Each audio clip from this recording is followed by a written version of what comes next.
Hello future CMAs, welcome back to the channel CMA Arena. तो चलिए continue करते हैं हमारा चैप्टर शेयर्स एंड डिवेंचर का। So as you all know कि हमने शेयर्स क्या होता है, उसकी इशूज़ की एंट्री कैसे होती है, लमसम, इंस्टॉलमेंट, पार, प्रीमियम, सब कुछ हमने आराम से देख लिया है। आज का हमारा टॉपिक है calls in advance and calls in arrear का। क्या होता है कॉल्स इन अरियर और क्या होता है कॉल्स इन एडवांस, और इन दोनों पे इंटरेस्ट का क्या मतलब है। तो आज हम इस क्लास में यही सीखने वाले हैं कि इनकी एंट्रीज कैसे होगी, what's the meaning of this and what's the meaning of that. So चलिए स्टार्ट करते हैं। ओके, सो हमारे दो केसेस होते हैं, एक होता है कॉल्स इन अरियर और एक होता है calls in advance. Calls in arrear क्या होता है और कॉल्स इन एडवांस क्या होता है, देखिए। Calls in arrear when share holder fails to pay any instalment, इसका मतलब जब कोई शेयर होल्डर कोई भी इंस्टॉलमेंट पे करने में चूक जाता है या फिर वो पे नहीं करवाता है तो उसे कॉल्स इन अरियर कहा जाता है। ओके, फॉर एग्जाम्पल अगर हमारी इंस्टॉलमेंट्स हैं दो दो दो ऐसे करके एप्लीकेशन अलॉटमेंट और फर्स्ट इंस्टॉलमेंट की, और एक बंदा फर्स्ट इंस्टॉलमेंट नहीं दे पाया तो उसे कॉल्स इन अरियर कहेंगे। कॉल्स इन एडवांस का क्या मतलब होता है, बिल्कुल अपोजिट। जब शेयर होल्डर एडवांस में पेमेंट कर दे, यहाँ पर वो पेमेंट नहीं कर पा रहा और यहाँ पर उसने एडवांस में ही पेमेंट कर दिया, इसका मतलब उससे हमने एप्लीकेशन के पैसे मंगाए लेकिन उसने हमें अलॉटमेंट के भी दे दिए, फर्स्ट एंड फाइनल कॉल के भी दे दिए, तो उसे हम कॉल्स इन एडवांस कहते हैं। Share holders page the amount in advance, जब शेयर होल्डर जो अमाउंट है वो एडवांस में पे कर दे। ओके, इसके दो आप जो है केसेस देखोगे, मतलब दो जगह कॉल्स इन एडवांस का इस्तेमाल होता है। एक बार तो तब जो मैंने अभी बताया कि जब शेयर होल्डर एडवांस में पेमेंट कर दे, और एक बार ओवर सब्सक्रिप्शन के केस में भी होता है। ओवर सब्सक्रिप्शन का केस हमने पढ़ रखा है कि अगर हमने 100 शेयर्स की एप्लीकेशन भिजवाई थी लेकिन हमें 120 एप्लीकेशन रिसीव हुई है, 120 लोगों ने हमारे शेयर्स को खरीदने के लिए एप्लीकेशन भिजवाई है, तो ये जो 20 थे हमने पिछले केस में तो इन्हें रिजेक्ट कर दिया था, लेकिन कुछ कंपनियां क्या करती है, इन 20 लोगों को भी थोड़ी थोड़े करके शेयर्स दे देती है। तो वो भी कॉल्स इन एडवांस का कॉन्सेप्ट होता है, उसको हम बाद में देखेंगे कि किस तरीके से क्या होगा। अभी बस आप इतना समझ लीजिए कि जब शेयर होल्डर एडवांस पे पेमेंट कर देता है तो उसे कॉल्स इन एडवांस कहते हैं। ये चीज़ जो है वो आपको बाद में बता दूंगी कि कहाँ पर यूज़ होगा ये।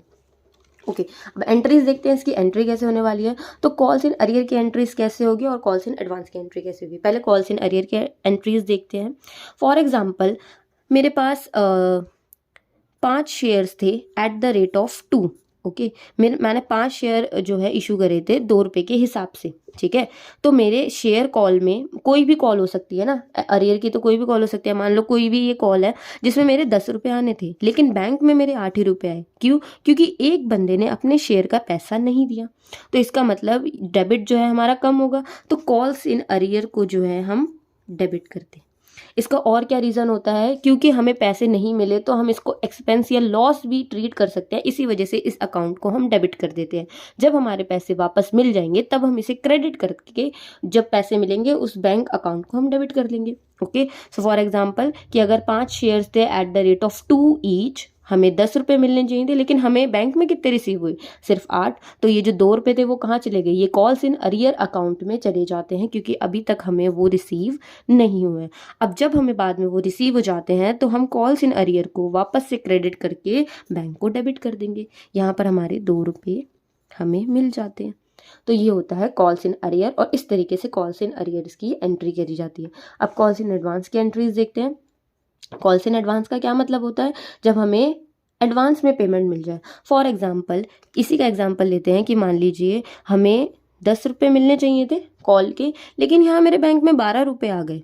इसका मतलब किसी इंसान ने आगे की कॉल के पैसे भी हमें दे दिए लेकिन वो इस कॉल के पैसे तो नहीं है ना। फॉर एग्जाम्पल अगर मैंने यहाँ पर एप्लीकेशन के पैसे मांगे और किसी बंदे ने मुझे अलॉटमेंट के पैसे भी दे दिए, तो क्या मैं इस कॉल में डालने वाली उसको, नहीं, मुझे तो आगे वाली कॉल में डालना होगा। तो इसी वजह से यहाँ तो 10 जाएंगे। तो ये जो 2 रुपये होते हैं ये हम कॉल्स इन एडवांस की तरह ट्रीट करते हैं, क्योंकि ये पैसे हमारे नहीं हैं, इन पर हमारा अधिकार अभी नहीं हुआ है, तो हम इसे एक लायबिलिटी की तरह ट्रीट करते हैं और इसी वजह से कॉल्स इन एडवांस क्रेडिट होता है। अब यहाँ पर कॉल्स इन एडवांस क्रेडिट हो गया, जब इन पैसों का यूज़ हो जाएगा, जब इन पैसों पे हमारा अधिकार बन जाएगा तो हम इसे डेबिट कर देंगे। कैसे डेबिट करेंगे, जब हम नेक्स्ट कॉल, मान लीजिए एप्लीकेशन के पैसे थे पर उसने हमें अलॉटमेंट के पैसे भी दे दिए, अब यहाँ जब हम अलॉटमेंट के पैसे की एंट्री करेंगे तो एक बंदे के पैसे तो हमें नहीं आएंगे। क्यों नहीं आएंगे, क्योंकि वो बंदा हमें पहले ही पैसे दे चुका है। मान लीजिए अलॉटमेंट के भी 10 ही रुपये आने थे लेकिन बैंक में मुझे 8 रुपये ही दिख रहे हैं। क्यों? क्योंकि वो बंदा पहले ही 2 रुपये दे चुका है। तो ये 2 रुपये अब हम यहाँ यूज़ करेंगे। ओके, तो आई होप सो आपको समझ आ गया होगा कि कॉल्स इन अरियर और कॉल्स इन एडवांस की एंट्रीज कैसे होती है। अगर अभी भी थोड़ा सा डाउट है तो हम इसकी इलस्ट्रेशन करेंगे, उससे आपको आराम से समझ आ जाएगा क्या होने वाला है। अब आगे बढ़ते हैं कि इस पे इंटरेस्ट किस तरीके से दिया जाता है। Okay, so calls in arrear पर इंटरेस्ट का क्या मतलब है? ऑब्वियसली बात है, जब आप किसी कंपनी के पैसे लेट पे करते हो या किसी के भी पैसे आप लेट पे करते हो तो आपको इंटरेस्ट तो देना ही पड़ेगा ना। तो कॉल्स इन अरियर पे भी जो है कंपनी इंटरेस्ट को चार्ज करती है। इंटरेस्ट चार्ज करने का क्या परसेंट है? 10% पर एनम, मतलब सालाना 10% का जो है इंटरेस्ट चार्ज किया जाएगा आपके ऊपर अगर आप इंस्टॉलमेंट को टाइम से पे नहीं करते। कॉल्स इन एडवांस में क्या होता है? कॉल्स इन एडवांस में 12% का इंटरेस्ट रेट चार्ज आपको दिया जाता है। कॉल्स इन एडवांस का क्या मतलब है? कॉल्स इन एडवांस का मतलब है कि आपने पैसे एक्स्ट्रा पे कर रखे हैं, इसका मतलब आपको इंटरेस्ट मिलना चाहिए, तो कंपनी आपको 12% का जो है इंटरेस्ट देती है। आप देख सकते हैं कि यहाँ से इंटरेस्ट कम कट रहा है और यहाँ हमें इंटरेस्ट ज़्यादा मिल रहा है। कंपनीज ऐसा ही करती है। कॉल्स इन अरियर पे हमेशा हमारा इंटरेस्ट जो है, इंटरेस्ट का जो रेट है वो कम होता है, और कॉल्स इन एडवांस पे जो हमारा इंटरेस्ट का रेट है वो ज़्यादा होता है। ओके, अब इसकी एंट्रीज हम देख लेते हैं कि इंटरेस्ट की कैसे एंट्री करेंगे। ओके, सो चलिए अब इंटरेस्ट की एंट्रीज देख लेते हैं। तो सबसे पहले हम इंटरेस्ट को ड्यू करते हैं, उसके बाद हम इंटरेस्ट की रियलाइजेशन या पेमेंट करते हैं, और उसके बाद उस इंटरेस्ट के अकाउंट को हम P&L में क्रेडिट या डेबिट कर देते हैं। तो हम सबसे पहले कॉल्स इन अरियर का करते हैं। कॉल्स इन अरियर का क्या मतलब है? कि हमें इंटरेस्ट मिलेगा, इसका मतलब सबसे पहले हम इंटरेस्ट ड्यू की एंट्री करेंगे। अब हमें इंटरेस्ट किससे मिलेगा? जिस शेयर होल्डर से हमें इंटरेस्ट लेना होगा हमें उसी से इंटरेस्ट मिलेगा। तो यहाँ पर हम उस शेयर होल्डर को क्या करेंगे? हम उस शेयर होल्डर के अकाउंट को डेबिट कर देंगे, क्योंकि हम उसको क्या बना रहे हैं अपना, हम उसे अपना डेटर बना रहे हैं, क्योंकि हमें आगे चल के उससे क्या मिलेगा? इंटरेस्ट। तो क्रेडिट किसे करेंगे हम? Interest on calls in arrear.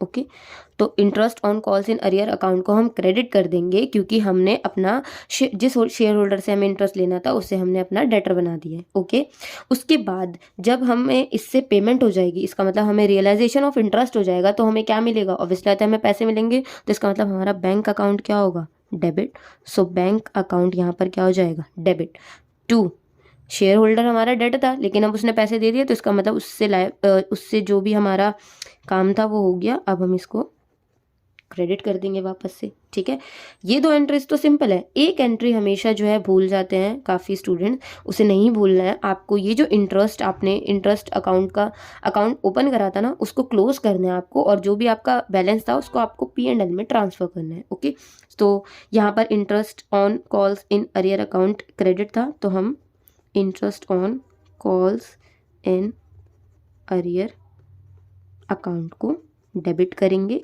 To P&L account. As you all know कि P&L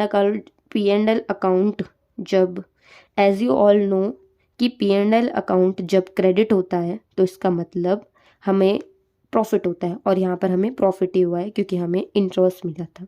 ओके, बिल्कुल अपोजिट एंट्री जो है कॉल्स इन एडवांस की होगी। अपोजिट कैसे? सबसे पहले तो हम इंटरेस्ट को ड्यू करेंगे। इंटरेस्ट ड्यू करने की क्या एंट्री होगी? इंटरेस्ट ड्यू का मतलब है कि अब हमें पैसे देने हैं, इसका मतलब वो शेयर होल्डर हमारे लिए अब लायबिलिटी बनेगा, सॉरी क्रेडिटर बनेगा, क्रेडिटर। तो शेयर होल्डर अगर हमारा क्रेडिटर बनता है तो हम शेयर होल्डर अकाउंट करेंगे क्रेडिट। और ऑब्वियसली बात है, अब ये जो हमने क्रेडिटर बनाया है ये किसके लिए बनाया है? हमने interest on calls in advance के लिए बनाया है। ओके, तो जब हमें interest on calls in advance account debit करना है to share holder account. Okay, अब इसकी पेमेंट करनी है हमें। ऑब्वियसली बात है कि कितना ऑब्वियसली बोलूँगी मैं।